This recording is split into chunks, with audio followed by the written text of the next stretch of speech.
Good morning mga baker ma'am. Ayan, naririnig niyo ba yan? Tapos na yung ating brownies. Teka lang, kukunin ko na papakita ko sa inyo. Eto na siya, eto na siya. Pakita ko sa inyo.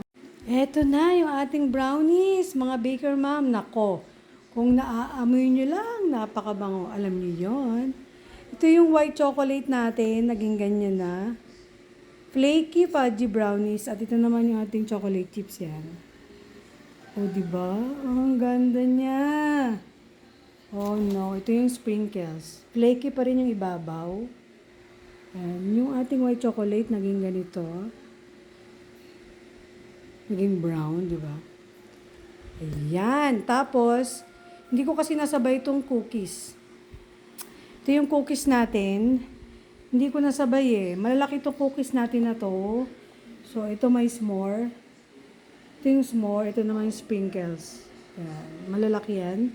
Hindi ko nasabay kasi matigas pa yung cookies, diba? Pinifreeze ko bago ko i-bake. So, kaya nauna yung ating brownies.